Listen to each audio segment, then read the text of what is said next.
what does it mean to have distortion, and is it a bad thing? Most people would say, oh, distortion, of course, that's bad. Distortion is a bad word. That's not good. Well, it's just inherent in wide-angle lenses.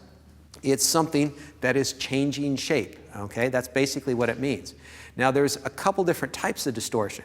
The first type of distortion is really bad. If you look at the horizon line in this photograph, and what I'm going to do is I'm going to go back and forth between two photographs. And you can see in the kind of the curved horizon here and the level horizon here, that is what's known as barrel distortion. It's kind of turning that image into a kind of a barrel-shaped bulge in the middle, and we don't like that in a photograph.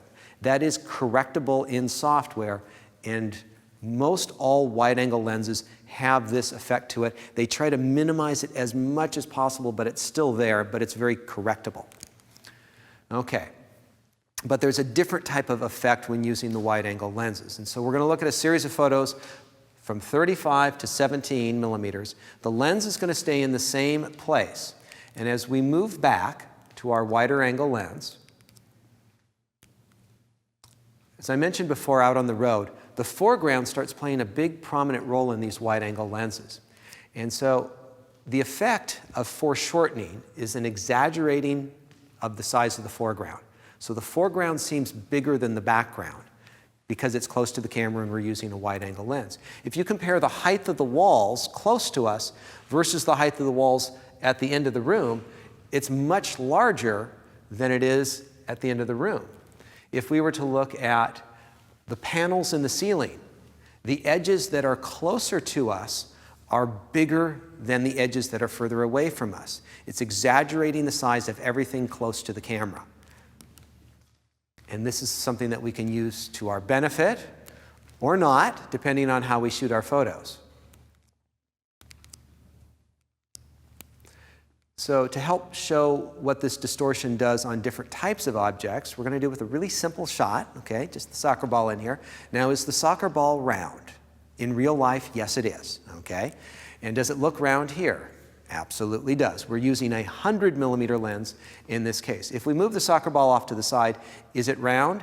It still is round because telephoto lenses do not have much in the way of distortion. It's not distorting the shape of this object. The 50 millimeter lens is technically a telephoto lens by a very small degree, and if we move it off to the side, we're not likely to see any distortion at all because it's not really into that wide angle realm yet. So now when we put it at 35, it's round in the middle, and I suppose if you were extremely picky, you might find a little distortion here, but it's very, very little. But we're going to clearly see it in this next one. It is perfectly round in the middle. We move the soccer ball off to the side, and now you can see the distortion. Okay, so this is the distortion, and it's natural distortion. It's not anything that is wrong with this particular lens, because you're going to get this with any brand of lens. It's that stretching effect that we get with wide-angle lenses. So what happens when we go all the way down to 16 millimeters?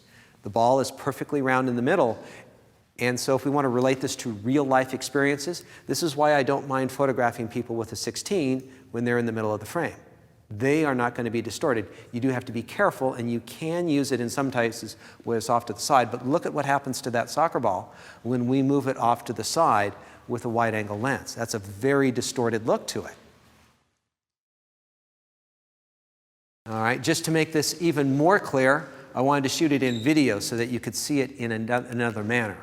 And so with a 100 millimeter lens, it's a great documentary lens. If you want to document something and really have it accurate, use a short telephoto lens because it has no distortion. They're very, very good on that.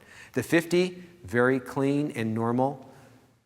And as we put that ball towards the corners, it doesn't really stretch out of shape at all. Moving on to the 35. If you're very perceptive, you'll see a little bit of shape changing in the ball as it goes into the corners. Very little though.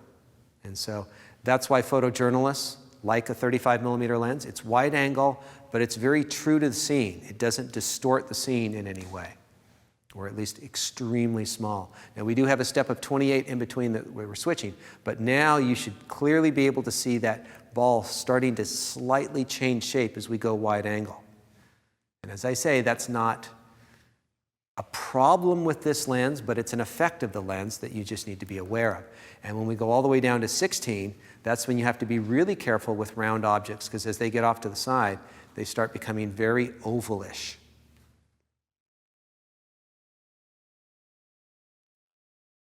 I think this is just, it's a simple, but I think it's a very effective way of seeing what that distortion does. So be careful with round or shaped objects on the edges of the frame of those ultra wide. But you can use them to your effect. You know, this defunct swimming pool, anyone want to go to swimming in sand?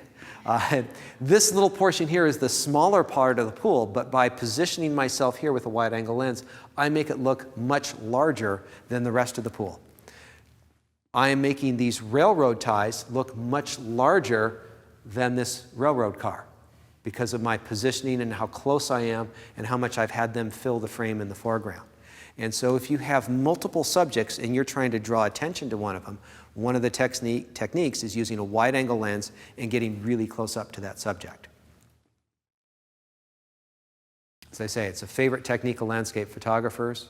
You know, I would like to tell you that up at Mount Rainier, there was a field of flowers running straight to the top of the mountain. In reality, there was about 25, 50 yards of flowers, and by getting really close to it, I make it look like there's a carpet going up to the top of the mountain.